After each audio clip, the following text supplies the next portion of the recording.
ज्ञानानन्दस्य ज्ञानञ्जनेन शलाकाय चक्षुरुन्मिलितं येन तस्मै श्रीगुरवे नमः। वाञ्छाकल्पतरुभ्यश्च कृपा सिन्धुभ्येव च पतितानां पावनेभ्यो वैष्णवेभ्यो नमो नमः। जय श्री कृष्ण चैतन्य प्रभु नित्यानंद श्री अद्वैत गदाधर शिवासादि गौर भक्तवृंद। हरे कृष्ण कृष्ण कृष्ण हरे हरे, हरे राम राम राम हरे हरे। तो कल हम लोग हाँ, प्रभु का विवाह होता है विष्णु प्रिया जी से। और फिर उनके विवाह की क्या महिमा है, जो जिन्होंने भी जिस व्यक्ति ने भी नवदीप में श्री महाप्रभु के विवाह का जो दर्शन किया था, उसके दर्शन करने मात्र से क्या होता है, वो सभी लोग उनके सारे पाप नष्ट होते हैं और वो वैकुंठ धाम चले जाते हैं। तो एक बात जो है वो हमेशा याद रखना, हम वैकुंठ धाम में तभी प्रवेश कर सकते हैं जब हमारे समस्त पाप नष्ट होंगे। अदरवाइज अगर हमारे 100 पाप नष्ट हुए या 1000 पाप नष्ट हुए, उससे हम वैकुंठ धाम नहीं जा सकते जब तक कि हमने जितने भी ऑलमोस्ट ऑल पाप जब हमारा नष्ट होगा, तभी हम वैकुंठ धाम में प्रवेश कर पाते हैं। तो इस तरह जिन्होंने भी महाप्रभु के विवाह का दर्शन किया उससे क्या हो गया, उनके सब पाप नष्ट हुए और वो सभी जितने भी जीवों ने दर्शन किया था वो सब जीव श्री वैकुंठ धाम में चले गए। इसके बाद जो हमारे वृंदावन दास ठाकुर जी हैं वो क्या बोलते हैं कि ए सब लीलार कभू नहीं परीक्षित, आविर्भाव तीरो भाव ए कहने में। यानी भगवान की जो लीला होती है वो कभी विश्राम नहीं होता है उसका, वो प्रकट होती है यानी वो कभी खत्म नहीं होता। वो लीला आविर्भाव होता है, तिरोभाव होता है, यानी या तो पहले तो प्रकट होती है या तो अप्रकट होती है, लेकिन खत्म नहीं होता। तो इस तरह भगवान की जो लीला है वो सदा ही चलते रहती है, वो कभी खत्म नहीं होती है।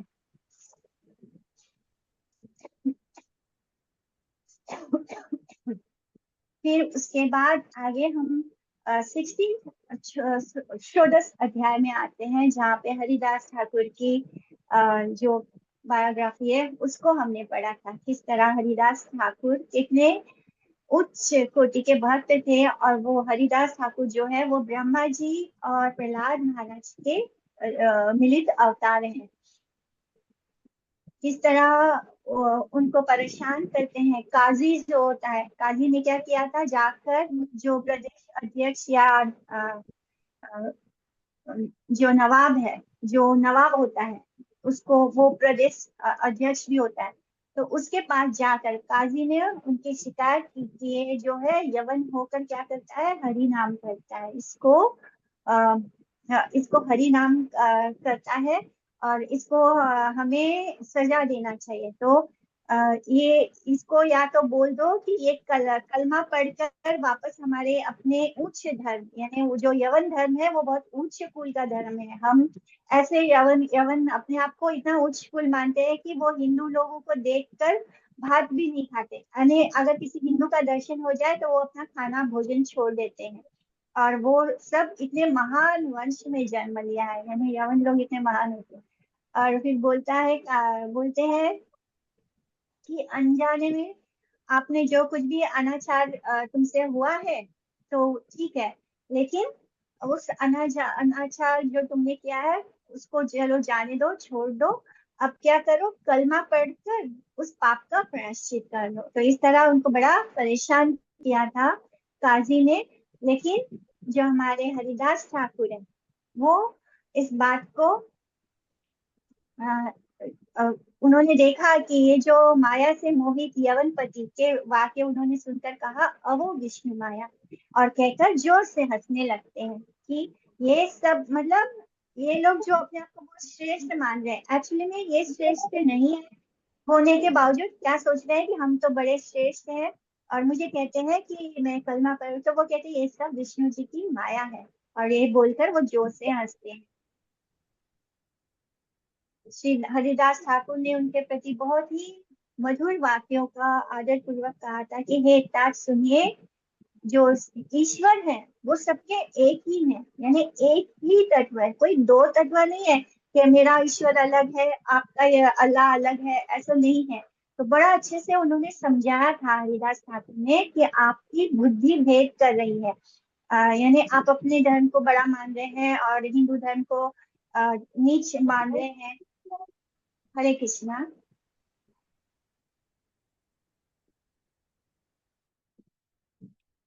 तो इस तरह ये भेद जो है वो आपका गलत सोच है।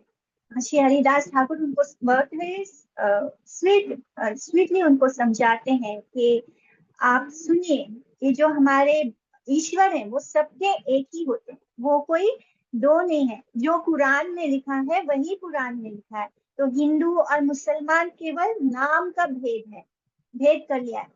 देखा जाए तो ये सब क्या है, ये सब कुछ वैल्यू नहीं है। हम जिसको सनातन धर्म बोलते हैं, एक्चुअली में सभी जीवों का एक ही धर्म है, और वो क्या है, सनातन धर्म है। एक ही तत्व है, एक ही भगवान है। तो जो कुरान है, और कुरान है ये क्या है, वो एक ही परमात्म वस्तु की बात कर रहे हैं। कोई दो परमात्म वस्तु नहीं है कि तुम्हारा भगवान अलग है और अल्लाह अलग है, भगवान अलग है, ये दो नहीं है। कुरान भी वही कह रहा है, उसी परमात्म वस्तु की बात कर रहा है जिसके बारे में कुरान कर रहा है। तो इस तरह उन्होंने बहुत ही सुंदर तरीके से वो सबको, यवनों को समझाते हैं। लेकिन फिर भी उनको शांति नहीं मिलती, और क्योंकि ये वापस ये कलमा वगैरह पढ़ने को तैयार नहीं होते, तब क्या होता है, वो उनको जेल में भेज देते हैं। इस तरह जो मुल्कपति होता है उसने हरिदास ठाकुर को कहा कि आप अब अवरुद्ध हो, यानी उनको जेल में भेज दिया। और फिर जब वो जेल में जाते हैं तो बड़े बड़े रिच व्यक्तियों को भी जेल में डाल दिया था इन यवनों ने। तो वो सब सुनते हैं कि अ, हरिदास ठाकुर आने वाले हैं, तो वो सब बहुत बहुत ही प्रसन्न हो जाते हैं। और फिर वो प्रसन्न होते हैं तो क्या होता है, वो कहते हैं कि अ, उनको क्या लगता है कि अगर ये आए हैं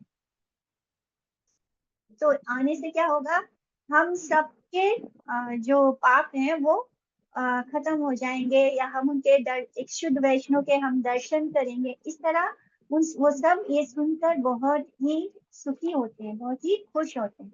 लेकिन कभी ऐसे नहीं होता। क्या होता है, हरिदास ठाकुर वहां जाने के बाद क्या बोलते हैं कि अ, हमें आप लोग जहाँ हो, जैसे हो, हमेशा ऐसे ही रहो। तो ये आशीर्वाद सुन के क्या होता है, सबका मन खिन्न हो जाता है। लेकिन एक्चुअली में हरिदास ठाकुर ने इन शब्दों में क्या बोला था कि आप सब अभी जैसे हो ऐसे ही रहो।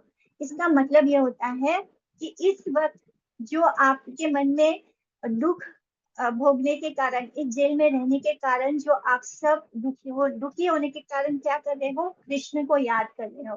तो इसी कॉन्शियसनेस में आप हमेशा रहो। उनका मतलब ये बिल्कुल नहीं था कि आप हमेशा जेल में रहो।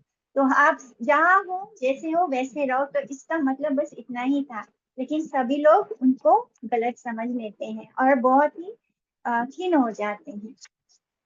उसके आगे फिर जब हरिदास ठाकुर उनको समझाते हैं तो उनकी समझ में वो बात आती है कि जब आप लोग यहाँ से बाहर निकल जाएंगे तो क्या होगा, आप लोग भूल जाओगे। आप अपने जैसे ही बच्चा जो होता है माता के गर्भ में होता है तो क्या होता है, वो भगवान को याद करता है, प्रार्थना करता है। तो इस सिचुएशन को हम इस दोनों को बहुत अच्छे से रिलेट कर सकते हैं कि जब हम माता के गर्भ में होते हैं तो वो क्या था, वो एक जेल होता है, उसमें रहने की मतलब हम इतनी कंजेस्टेड कंडीशन में होते हैं कि हम भगवान से प्रार्थना करते हैं। ये बात कपिल मुनि अपनी माता को बताते हैं, तो उस चैप्टर में आता है श्रीमद् भागवतम में।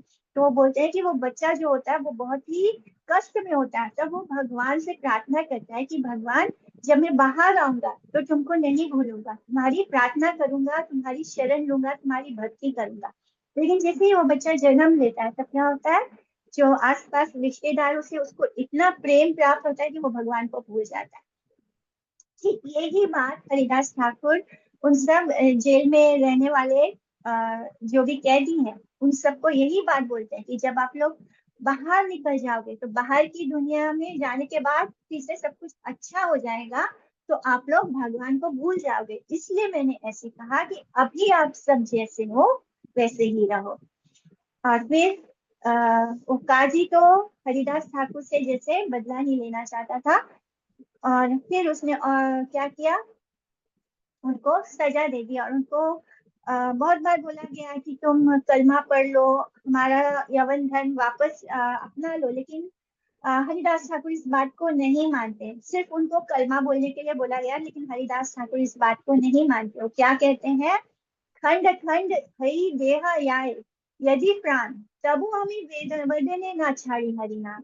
यदि मेरे शरीर के टुकड़े टुकड़े क्यों ना हो जाए, तथा मेरे प्राण भी क्यों ना चले जाए, तब भी मैं अपने मुख से हरिनाम नहीं छोड़ूंगा। तो इतना उनका दृढ़ विश्वास होता है हरिनाम पर। और ये सुनने के बाद तो काजी का पारा और चढ़ जाता है, यानी पहले से ही वो उन पे क्रोधित था, और जब हरिदास ठाकुर इस तरह बोलते हैं तो उनका पारा और चढ़ जाता है। और फिर काजी क्या बोलता है, ये सजा काजी ने दी है हरिदास ठाकुर को, प्रदेश अध्यक्ष या नवाब ने नहीं देते हैं। नवाब को तो वो उनको बड़ा चढ़ाकर उनके बारे में बोल देता है, और उनका पूरा ब्रेन वॉश कर देता है नवाब का। और फिर काजी बोलता है कि बाईश बाजारे बेड़ी मारी, प्राण लहा आर किछु विचार ना करी। काजी ने क्या बोला कि 22 बाजारों में ले जाकर मारते मारते इनके प्राण लिए जाएं और कुछ विचार करने की आवश्यकता नहीं है। चाहे मतलब अपने आप को एकदम हृदयहीन बना लो। उनका मतलब यही था कि अपने अंदर कोई हृदय मत रखो, कोई दया मत करो, जैसे चाहे वैसे मारो इनको, 22 बाजारों में इनको खींच खींच के ले जाकर मारो चाहे, और इतना मारो कि इनके प्राण निकल जाए, और इनके प्राण, और कुछ विचार करने की आवश्यकता नहीं। इस तरह बहुत ही कठोर उनको दंड दिया जाता है।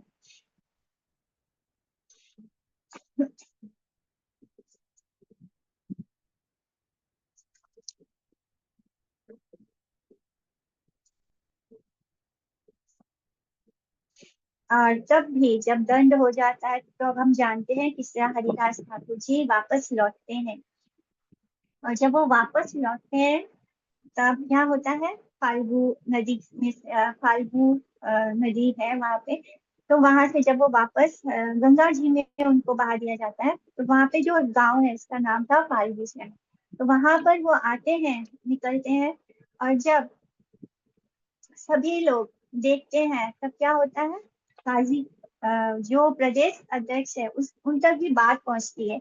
और फिर वो मुल्कपति जो नवाब है, वो उन तक जब बात पहुंचती है तब क्या होता है कि वो भी हरिदास ठाकुर को पीर मानने लगते हैं। वो समझते हैं कि ये बहुत बड़े भक्त हैं, पीर यानी बहुत बड़ा सूफी संत हो गया। तो उनको क्या आदेश दे देते हैं, अभी तक तो वो क्रोधित थे, लेकिन जब वो देखते हैं कि हरिदास ठाकुर को इतना उनकी मृत्यु हो जाती है, क्योंकि सभी लोग यही सोचते हैं ना कि वो तो मर चुके हैं, और उनको गंगा जी में बहा दिया जाता है।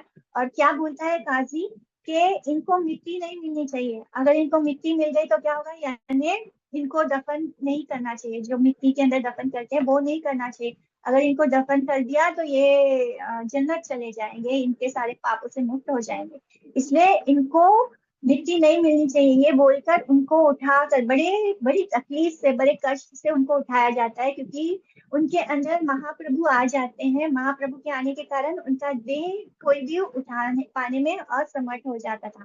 तो बहुत कठिनाई से उनको उठाकर ले जाते हैं और गंगा जी में बहा देते हैं। और फिर जब वहां से वो कुछ देर बाद दोबारा अपने क्योंकि वो अपने मेडिटेशन में जाकर उन्होंने अपने सांसों को रोक लिया था। उन जो सैनिक थे, जो उन्होंने कहा था, जो नवाब के सैनिक हैं, उन्होंने कहा था कि अगर ये जिंदा बच गए तो हम सबको सजा मिलेगी। तो उन लोगों को बचाने के लिए वो इस तरह मरने का ढोंग करते हैं। लेकिन फिर जब वो वापस अपने इसमें आते हैं, तो वहां से निकलकर जब चलकर फुलिया ग्राम में पहुंचते हैं, फुलिया ग्राम में गंगा तट पर, तब क्या होता है, मुल्कपति और बाकी सब लोगों को खबर पड़ जाती है कि हरिदास ठाकुर तो जिंदा हैं, यानी वो मृत्यु को छोड़कर वापस जीवित हो गए हैं। तो सब समझ जाते हैं ये तो बड़े पीर हैं। और फिर मूलपति उनसे क्या कहता है, चला तुम्ही शुभ करा आपन इच्छाए, गंगा तीरे ठाक किया निर्जन गोपाए।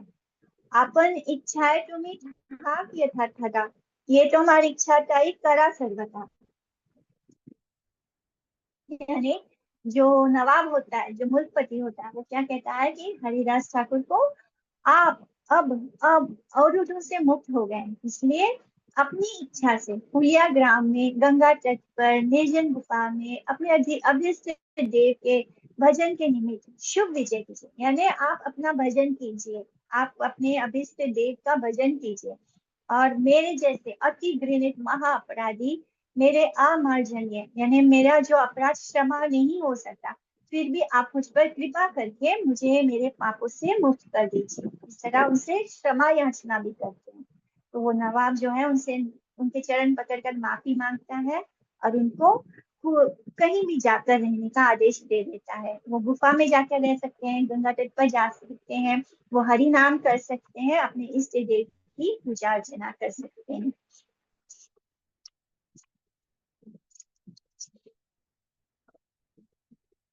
तो इस तरह हम देखते हैं कि जिन जिन जिन लोगों ने हरिदास ठाकुर को सजा दी थी, आगे जाके उन सबको कोई ऐसा रोग हुआ जिससे वो बच नहीं पाए। तो यही बात होती है कि जब कोई वैष्णव निंदा करता है, वैष्णव अपराध करता है, तो उसको सजा मिलती है। लेकिन हरिदास ठाकुर तो इतने ज्यादा त्रिनाद अपि सुनीचे हैं, यानी इतने ज्यादा विनम्र थे कि वो ये नहीं बोलते कि मुझे काजी ने सजा दी या मुझे नवाब ने सजा दी है, इनका बुरा हो, इनको मैंने, अगर हमारे साथ थोड़ा बुरा हो जाए तो हम उसको बहुत अभिशाप दे देते, बहुत उनका मतलब, इसने मेरे साथ अच्छा नहीं किया, इसके साथ तो इसको कर्म का फल भुगतना ही चाहिए, इसके साथ तो बुरा होना ही चाहिए। किंतु हमारे हरिदास ठाकुर ऐसा नहीं करते। वो क्या बोलते हैं, अच्छा हुआ, इससे मुझे बहुत ही संतोष हुआ है कि थोड़ा सा दंड देकर भगवान ने क्या किया, मेरे बहुत सारे दोष को क्षमा कर दिया। क्योंकि जब काजी और नवाब उनको बुलाते हैं, तब वो भगवान के बारे में बहुत उल्टा सीधा बोलते हैं, हिंदू धर्म के बारे में बहुत उल्टा सीधा बोलते हैं। तो हरिदास ठाकुर बोलते हैं कि मैंने क्योंकि भगवान की निंदा सुनी थी, इसलिए भगवान ने मुझे थोड़े में ही निपटा दिया, जबकि उनको 22 बाजारों में इतनी बेड़ी लगी, तब भी वो कहते हैं कि मुझे भगवान ने थोड़े में निपटा दिया।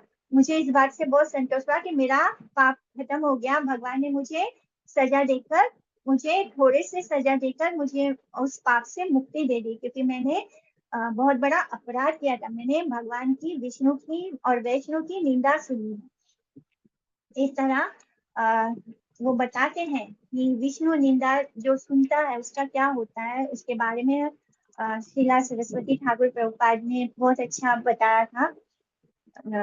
अनेक ऐसे जो पाषंडी होते हैं, उनका जब अगर हम निंदा उक्ति सुनते हैं तो क्या होगा, हमें उस जगह को छोड़ देना चाहिए। किस तरह छोड़ देना चाहिए कि जैसे ही कोई विष्णु या वैष्णव की निंदा करे तो दोनों हाथों को कान पर बंद करके और उस स्थान से तुरंत निकल जाना चाहिए। क्यों? क्योंकि अगर हमें उनके साथ डिबेट करने की क्षमता नहीं है, अगर हमारे पास पूरे, हमें भगवान पर बहुत भरोसा है, बहुत श्रद्धा बहुत है, लेकिन हो सकता है हमने बहुत शास्त्र ना पढ़े, इसलिए हमको बहुत ज्यादा ज्ञान नहीं है, हम उनके साथ वाक युद्ध नहीं कर सकते। अगर हम उन्हें अपने शास्त्रों के बल पर नहीं हरा सकते, तो हम क्या कर सकते हैं, हमें कान पर हाथ रखकर उस स्थान को छोड़ देना चाहिए, लेकिन निंदा नहीं सुननी चाहिए। अपने कानों में उस निंदा का प्रवेश नहीं करना चाहिए, नहीं होना चाहिए, इसलिए हमें उस स्थान को बिल्कुल उसी वक्त छोड़ देना चाहिए। कभी भी किसी वैष्णव की या भगवान की निंदा नहीं सुननी चाहिए, ऐसा सुनने से हमारा अकल्याण होगा। इसलिए अ, हमें शास्त्रों में लिखा है कि भागवत निंदा श्रवण करने करके जो पाषंडी उसके प्रतिकार का इच्छुक नहीं होता, जीवित तो उत्तर काल में उसको महायंत्रणा में कुंभी पाक नरक की प्राप्ति होती है। यानी अगर हमने भगवान या वैष्णु की निंदा सुनी और फिर भी प्रतिकार नहीं करते, या तो हमें लड़ना चाहिए, या तो हमें मर जाना चाहिए, या तो कान पर हाथ रख के उस स्थान को छोड़ देना चाहिए। क्योंकि अगर हम ऐसा नहीं करते हैं तो हमें भी कुंभी पाक नरक भुगतना पड़ सकता है।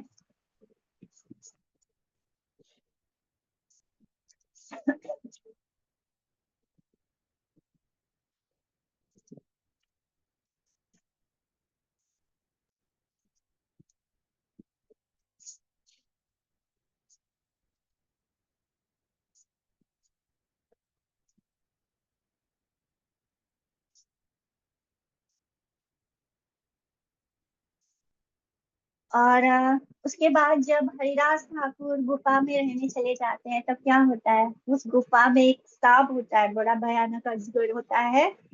उसके अंदर इतना विष होता है कि उसके विष की अग्नि को कोई भी जो भी हरिदास ठाकुर से उस गुफा में मिलने आता था, तो कोई भी उस विष की अग्नि को सहन नहीं कर पाता था।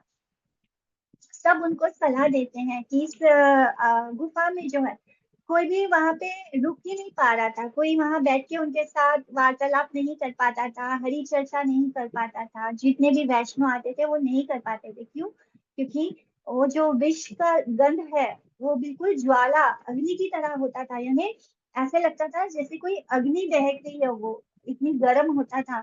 लेकिन तो वो सब ने उनको बोला एक दिन कि आप जो यहाँ रह रहे हैं, ये स्थान जो है ये आपके रहने के योग्य नहीं है, आप किसी दूसरे स्थान में चलकर निवास करें। तब हरिदास ठाकुर क्या बोलते हैं, अनेक दिन आछी कौन ज्वाला विष ए गोफाय नहीं वासी। तो मैं तो अनेक दिनों से यहाँ रह रहा हूँ, पता नहीं मैं कितने दिन, मतलब अभी तो मुझे काफी दिन हो गए यहाँ रहते हुए, लेकिन मुझे तो ऐसा बिल्कुल भी प्रतीत नहीं हो रहा कि यहाँ पर उस गुफा में विष की ज्वाला है। कि अ, वो उनको जरा भी एहसास ही नहीं था कि वहां पे कोई स्नेक भी रहता है, बड़ा सा अजगर रहता है, सांप रहता है, जिसके अंदर इतना ज्यादा विष है। और वो कितने दिनों से क्या कर रहे हैं, उस विषधारी स्नेक के साथ, उस के साथ वास कर रहे हैं। उनको थोड़ा सा भी इस बात की खबर नहीं थी। इससे हम क्या समझते हैं कि उन्होंने क्या कहा था कि सर्प की विष ज्वाला के कारण मुझे तो कोई भी असुविधा नहीं है, लेकिन फिर भी आप सब मेरे लिए उद्विग्न है, मेरे लिए चिंता कर रहे हैं, मेरे हित की चिंता कर रहे हैं। तो आप सबको संतोष करने के लिए मैं कहीं और चला जाऊंगा, या फिर ये नागराज चले जाएंगे। यानी वो अपने आप ही ऐसे बोलते हैं, अगर ये नागराज नहीं चले जाते इस स्थान को छोड़कर तो मैं स्वयं चला जाऊंगा। तो उनको इस बात का यकीन था कि ये नागराज छोड़ के चले जाएंगे। और उनको इतने दिनों से जरा भी पता नहीं चला कि यहाँ पे इस गुफा में कोई सांप भी रहता है, क्योंकि जो हरि नाम लेता है, हरि नाम लेने मात्र से क्या होता है, हमारी जीवा पर भगवान नाचना शुरू कर देते हैं। हरि नाम प्रभु जिसको हम बोलते हैं, तो हरि नाम प्रभु साक्षात कृष्ण ही है। और कृष्ण हमारे जो जीवा हमारे हरि का नाम ले रही है, वो जीवा पर वो हरिनाम डांस कर रहा है, यानी कृष्ण नाच रहे हैं। और जब कृष्ण हमारे साथ है, जहाँ कृष्ण होते हैं वो जगह क्या होता है, वो वैकुंठ होता है। तो हरिदास ठाकुर सदैव ही वैकुंठ में वास कर रहे थे, इसलिए उनको जरा भी पता नहीं चला कि उनके वो जहाँ रह रहे हैं वहां पे कोई सर्प है जिसका विष ज्वाला इतना ज्यादा तेज है कि कोई और व्यक्ति जो है वो भी भक्ति है, वो भी भगवान की चर्चा करने आ रहे हैं, लेकिन वो उस लेवल के भक्त नहीं है जिस लेवल में हरिदास ठाकुर है। तो वो लोग वहां आकर उनके साथ चर्चा नहीं कर पाते थे, उस विष की ज्वाला को नहीं सहन कर पाते। तो ये होता है शुद्ध भक्त होना और शुद्ध नाम लेना, जिसको हम बोलते हैं ना भगवान का शुद्ध नाम लेना। तो ये होता है शुद्ध नाम। शुद्ध नाम माने शुद्ध नाम का मतलब ये कि कृष्ण साक्षात प्रेजेंट हो जाते, कृष्ण बोलते ही कृष्ण हमारी जीवा पर प्रेजेंट हो जाते हैं। और जब हम हरे कृष्ण बोलते हैं तो वो डांस कर रहे होते हैं हमारी जीवा पर।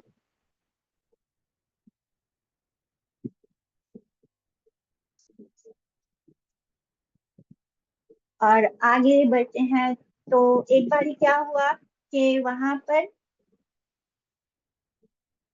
जिन्हों वो एक सपेरा आता है। सपेरा क्या करता है, वो कालिया नाग मर्दन की लीला बोलना शुरू करता है गायन में गाकर। तो पहले पुराने जमाने में क्या होता था, लोग ऐसे आकर, मैंने गाने का बहुत प्रचलन था, हर चीज में गीत गाया जाता था। जब विवाह होता था, विवाह में भी बहुत सारे गीत गाए जाते थे। या तो कोई बच्चा जन्म लेता है तो वहां पे गीत गाया, तो गीत हमारे संस्कृति है। तो वहां पर वो आता है सपेरा और वो गा कर कालिया मर्दन की लीला सुनाने लगता है। उसके बाद क्या होता है, हरिदास ठाकुर पूरे भाव में चले जाते हैं और भाव में जाकर हरिदास ठाकुर खूब नृत्य करने लग जाते हैं। भगवान का उनका जो अस्त विकार भाव है वो प्रकट होने लगता है। यानी शुद्ध प्रेम का जो एक्सटेटिक सिम्टम्स है वो प्रकट होना शुरू हो जाते हैं। उसके कारण क्या होता है, हरिदास ठाकुर खूब एकदम उसमें नृत्य करना शुरू कर देते हैं। और जिसने भी उस नृत्य के दर्शन किए उसको क्या हुआ, उसके सब बंधन नष्ट हो जाते हैं। जो भी हरिदास ठाकुर का वहां उपस्थित होकर जिसने भी उस नृत्य को देखा था, हरिदास ठाकुर का क्या हुआ, उसका सब बंधन नष्ट हो गया।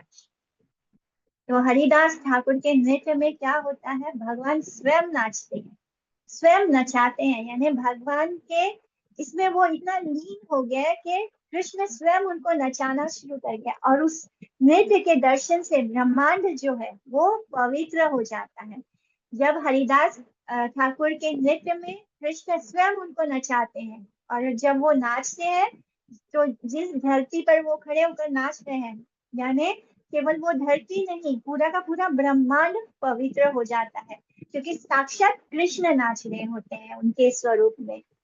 इस तरह हरिदास ठाकुर की इतनी सुंदर सुंदर लीला हमने पढ़ी है। और एक और विप्र था। उस विप्र ने क्या बोला था कि मैं तुम्हारे नाक और कान काट दूंगा। क्यों? क्योंकि भगवान का नाम लेने से क्या होता है, 100 जन्मों के यानी 100 टाइम्स उसका ज्यादा फल प्राप्त होता है। लेकिन वो विप्र ने उनको बहुत बुरा बोला था, उसके बाद उनको कोढ़ हो जाता है, उस विप्र को कोढ़ हो गया और उसके नाक पूरा गल गया, क्योंकि उसने बोला था मैं हरिदास ठाकुर के नाक और कान काटूंगा। और कुछ ही समय के बाद क्या हुआ था, उनको कोढ़ होने के कारण उनका नाक और कान पूरा गल कर गिर गया था। तो इस तरह शुद्ध भक्त को कभी भी इस तरह नहीं करना चाहिए। उनको इस तरह बोलने के कारण उनको अपराध लगता है, वैष्णव अपराध होता है।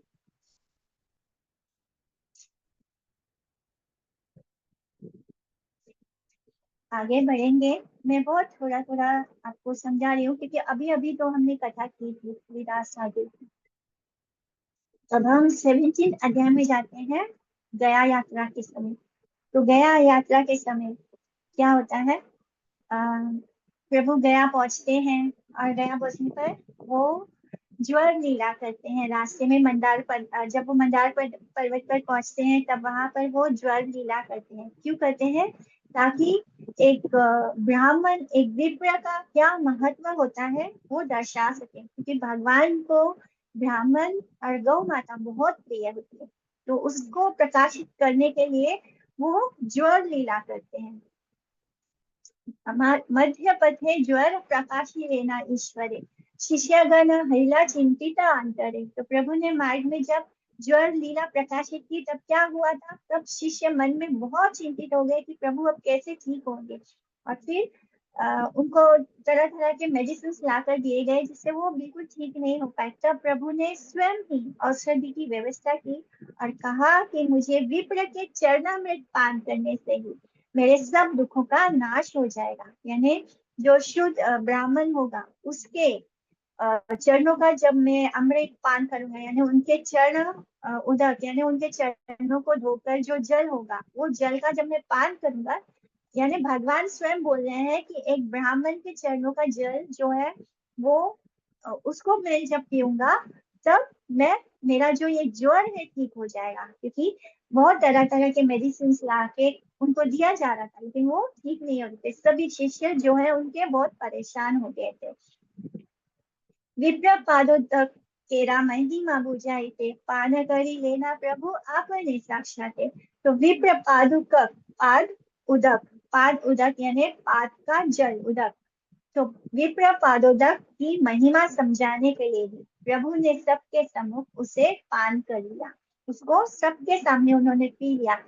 अगर वो सिर्फ बोलते और नहीं पीते तो यानी वो सब कोई नहीं हो और उनको सबको झूठ बोल देते तो ये गलत होता। इसलिए क्या किया प्रभु ने, ज्वर लीला के द्वारा सबके सामने उस जल जो जल एक ब्राह्मण के चरणों का जल लाया गया था उसको पी लिया और फिर वो एकदम स्वस्थ हो जाते हैं।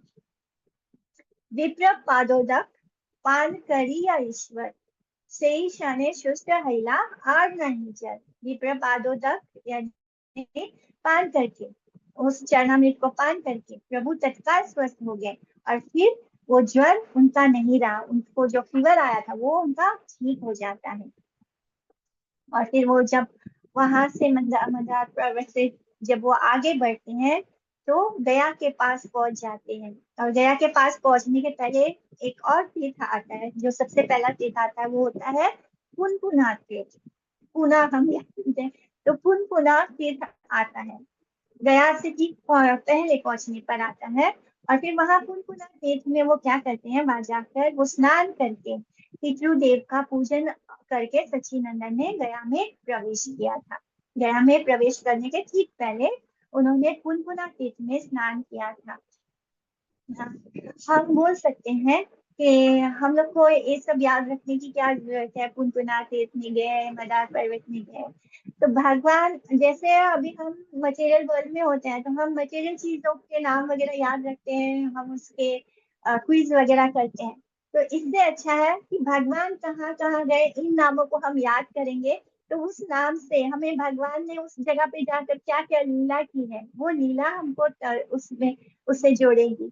इसलिए हमें ये सब याद रखना है, इसलिए नहीं कि ये एक्चुअली ये सब जरूरी नहीं है, लेकिन जो चीज भगवान से जुड़ जाती है वो बहुत पवित्र हो जाती है। भगवान ने एक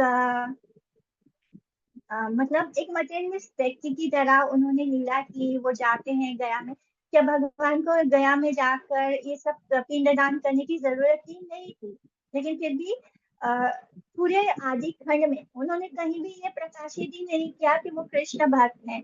तो वो अभी तक वही रोल प्ले कर रहे हैं, और वो अध्यापक शिरोमणि का ही रोल प्ले करते हुए वो जाते हैं, गया तीर्थ में जाते हैं। और फिर वहां पर वो स्नान करते हैं, पुनपुना तीर्थ में पहुंचते हैं। वहां पर गया में प्रवेश एंट्री करने के पहले वहां पर वो स्नान करते हैं, जैसे एक नॉर्मल कर्मी होगा वो जैसे करता है उसी तरह उन्होंने बिहेव किया।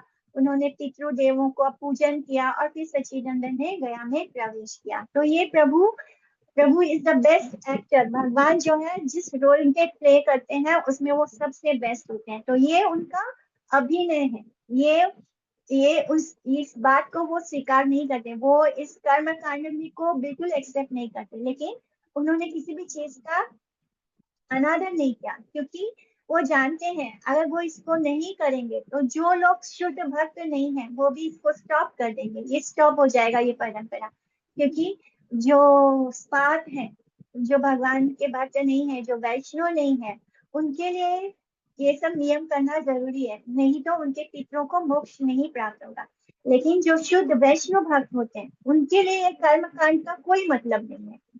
वैष्णव जनों को कर्म कांड करने की जरूरत ही नहीं है, क्योंकि कृष्ण के जो शरण में आ गया उसको कर्म कांड से कोई लेना देना नहीं है। हमें शुद्ध भक्ति करनी है, हमें एकांत भक्ति करनी है, तो हमको कर्म कांड से दूर रहना है। लेकिन भगवान ने कर्म कांड का अनादर नहीं किया। कर्म कांड एक जरिया है, जो लोग भक्त नहीं है, जो शुद्ध भक्त नहीं है, उनको भी भगवान से किसी न किसी बहाने से जोड़ा जा सके, इसीलिए।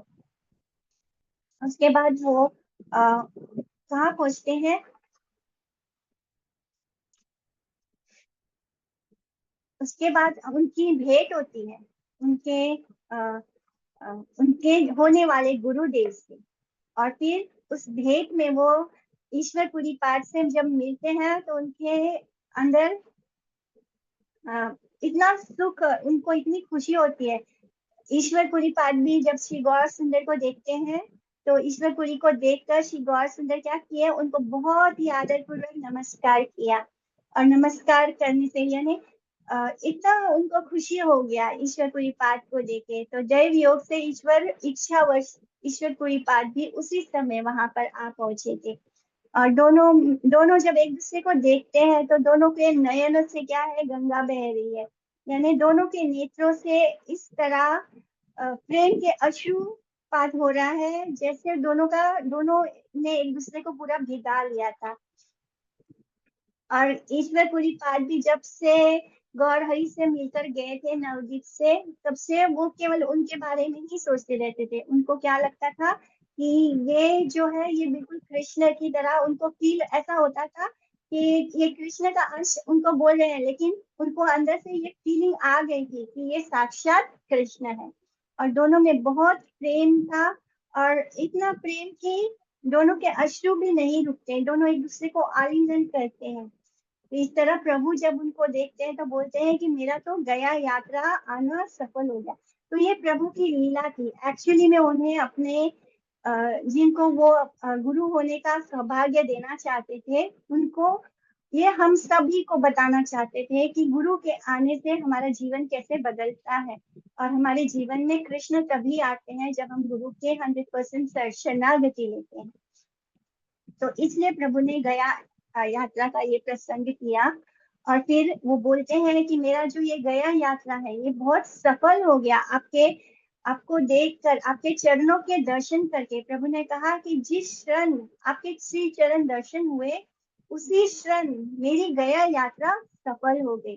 तो इस तरह अभी तक उन्होंने उनसे दीक्षा नहीं ली है, लेकिन अभी सिर्फ उनकी भेंट होती है ईश्वरपुरी पाठ से। तो इस तरह उन्होंने यह बताया कि गुरु की क्या महिमा है। और फिर इस वक्त वो एक शुद्ध वैष्णव की महिमा बता रहे हैं कि तीर्थे पिंड दिले से निष्ठा रे पितृगणा से यारे पिंड दे करे ऐसे ही जना। तीर्थ में पिंड दान करने पर पितृगण तर जाते हैं, जिसके नाम से दिया जाए वो केवल पुरुष तरता है।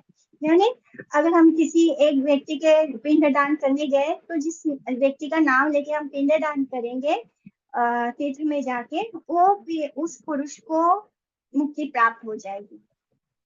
लेकिन तोमा देखी लई मात्र खोटी पितृगणा से शने सर्व बंध पाए विमोचना।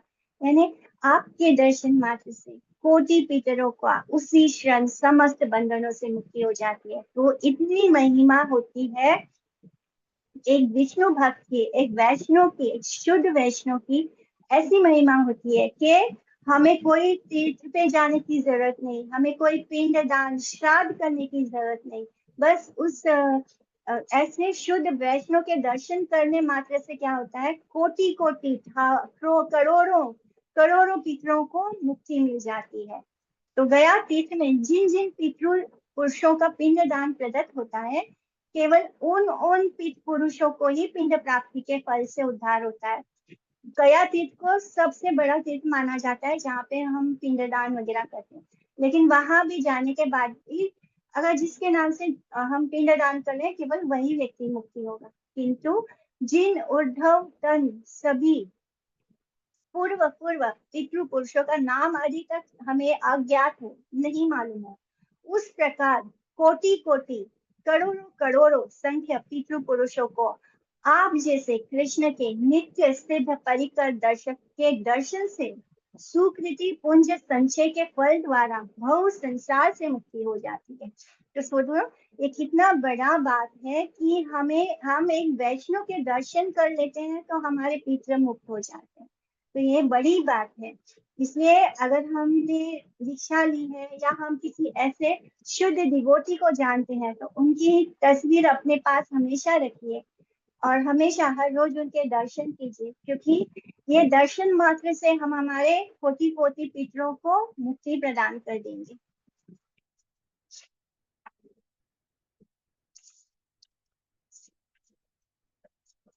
हरे कृष्णा माता जी, हाँ, एक क्वेश्चन है। हाँ, ये सब गौर हरि ने ईश्वरपुरी इनसे कहा था।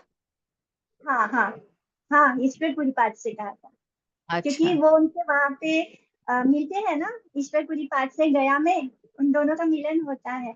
और फिर वो इतने गौर हरि भी जानते हैं कि ईश्वरपुरी पाठ कितने उच्च कोटि के भक्त हैं। और ईश्वरपुरी पाठ को भी जब वो उन दोनों का मिलन हुआ था नवदीप में, और रोज गौर हरि उनके पास इवनिंग में चले जाया करते थे, उन दोनों के बीच में बातें होती थी भगवान के बारे में। तो इस तरह जब उनकी भेंट गया में होती है, अचानक किसी को आप बहुत पसंद करते हैं और अचानक आप उसको कहीं दूर जाते हैं, और वहां पर आप एकदम ऐसे क्या होता है, प्लेजेंट सरप्राइज होता है।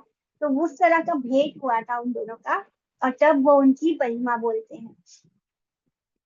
और फिर जो गौर हरि है उसके बाद कहा जाते हैं कुमार हट्ट में उनका दर्शन करने, जहाँ पर ईश्वरपुरी पाद का जन्म स्थान है, उस स्थान पर जाकर वो दर्शन करते हैं।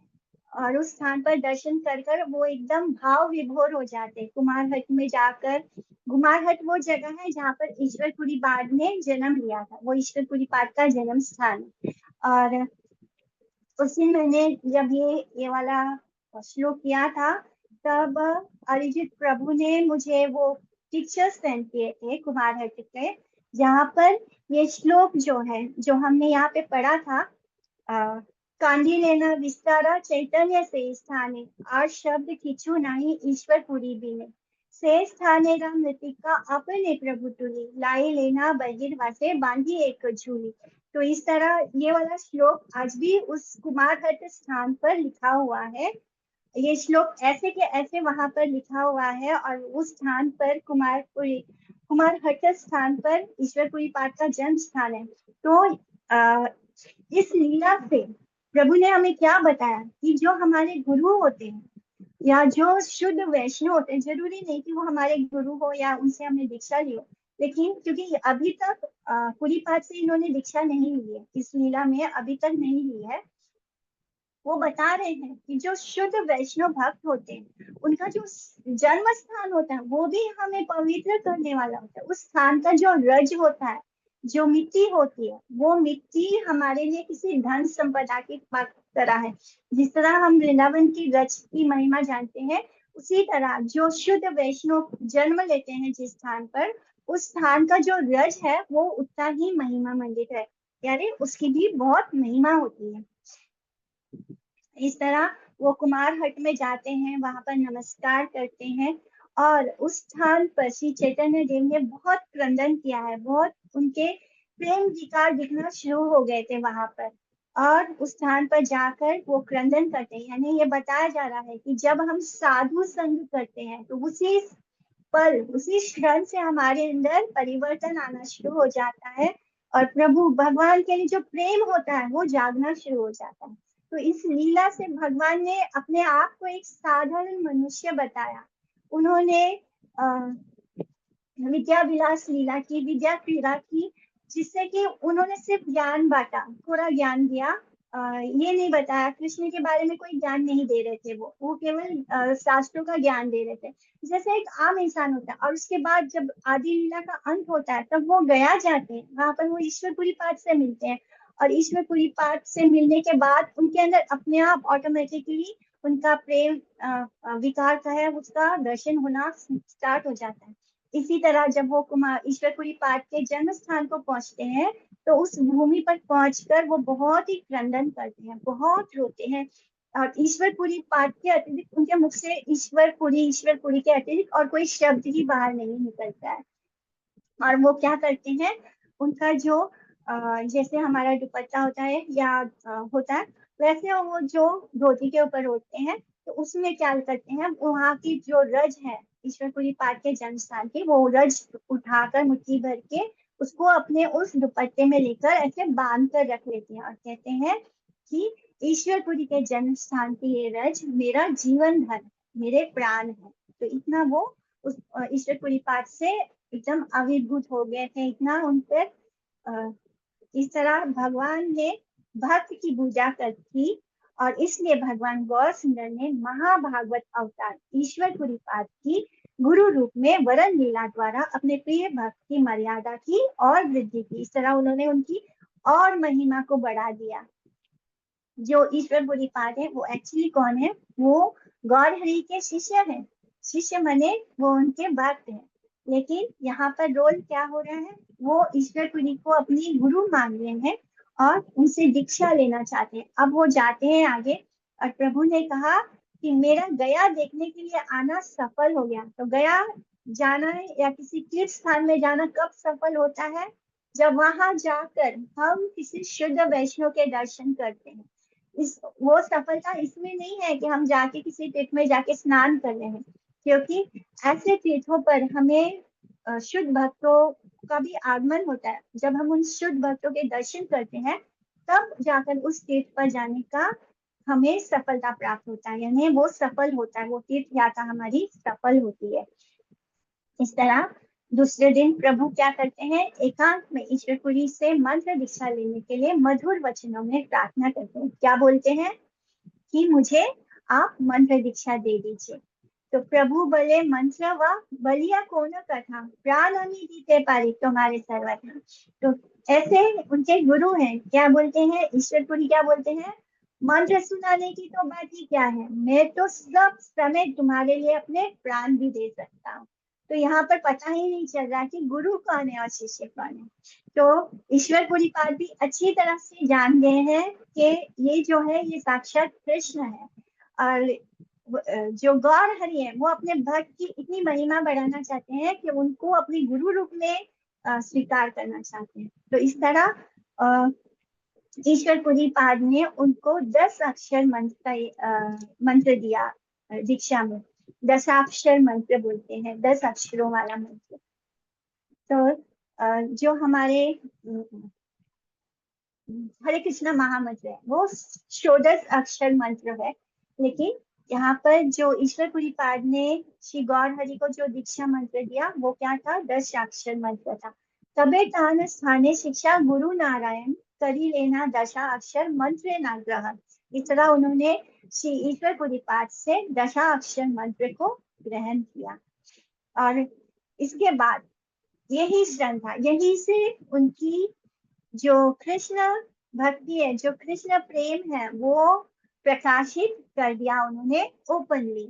यहाँ पे जैसे ही उन्होंने पहले वो अपने गुरु से मिलते हैं, उनके जन्म स्थान जाते हैं, उनकी महिमा का मंडन करते हैं, उनको अपने उनसे दीक्षा लेते हैं, और जैसे ही उन्होंने दीक्षा ली उसके बाद उनके गुरु को उन्होंने स्वीकार किया, और उसके बाद उनका जो प्रेम लीला है वो यहाँ से शुरुआत होता है, जिसको हम विस्तार में कहाँ पढ़ेंगे, मध्य लीला में पढ़ेंगे, मध्य खंड में आएगा।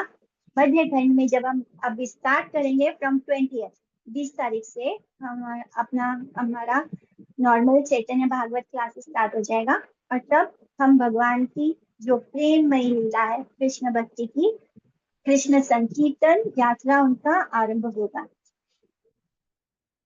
और उसके बाद वो वहां से गया की यात्रा पूरी होती है, और उसके बाद श्री गौर सुंदर नवदीप में लौट आते हैं, और फिर उनमें प्रेम भक्ति के विकार दिन प्रतिदिन वृद्धि को प्राप्त होने लगता है। ऐसे ही जब गुरु की कृपा होती है और हम उनकी शरण लेकर हरिनाम करना शुरू करते हैं, तो वो हरिनाम, उसमें कुछ अलग मैजिक हो जाता है, उनकी आशीर्वाद प्राप्त हो जाता है, और वो हरिनाम हमें कृष्ण प्रेम देना शुरू करता है। इसी तरह धीरे धीरे गौर सुंदर का जो प्रेम विकार था वो धीरे धीरे दिन प्रतिदिन बढ़ना शुरू हो गया।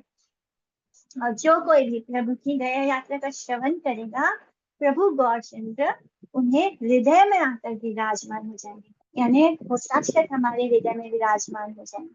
ठीक इसी तरह जैसे हम श्रीमद् भागवतम की कथा जैसे ही सुनने की इच्छा करते हैं, क्या होता है, कृष्ण हमारे हृदय में कैद हो जाते हैं। प्रभु जब हमारे हृदय में आ जाते हैं तब क्या होता है, वे स्वयं झाड़ू दागते हैं, और हमारे हृदय में जो 84 लाख योनिस में हम जो भटके हैं और जो हमने गंदगी इकट्ठा कर ली है, जो हमारा मन इस संसार से हटने को ही तैयार नहीं होता, उसको भगवान साफ करना शुरू कर देते हैं। और इस तरह हम यहाँ पर चैतन्य भागवत कथा को पूर्ण करते हैं, और मेरी रिवीजन क्लास यहाँ पे एंड होती है। अब आप लोगों को जो भी डाउट्स है वो आप पूछ सकते हैं। हरि बोल, हरे कृष्णा। हरे कृष्णा माता जी। हरे कृष्णा रिद्धि। ठीक है, ओके, आप लोग को कोई डाउट नहीं है, मैं एज्यूम कर लूं? हाँ जी ऑल क्लियर माता जी। ठीक है सर।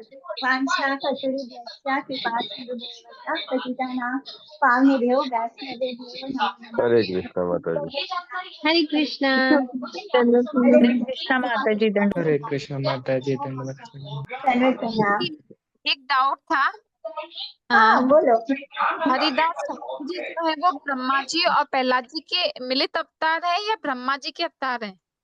दोनों के। अच्छा, प्रहलाद दोनों। महाराज वाला जो अभी मैंने पूरा किया था तभी भी मैंने बोला था, हाँ हाँ हाँ, वो दोनों के ही मिलित अवतार। ठीक है। प्रहलाद महाराज की तरह उनमें उन्होंने बताया कि किस तरह उनको उन पे अत्याचार हो रहा था, लेकिन ना तो वो किसी में दोष बुद्धि कर रहे थे, ना किसी के बारे में उल्टा सीधा बोले, वो सिर्फ नाम में लगे थे, हरि नाम किए जा रहे थे। जैसे प्रहलाद महाराज हरि नाम कर रहे थे, उनपे उनके पिता ने जो भी अत्याचार किया उनको उसका कोई आभास नहीं था, क्योंकि वो हर समय वैकुंठ में थे।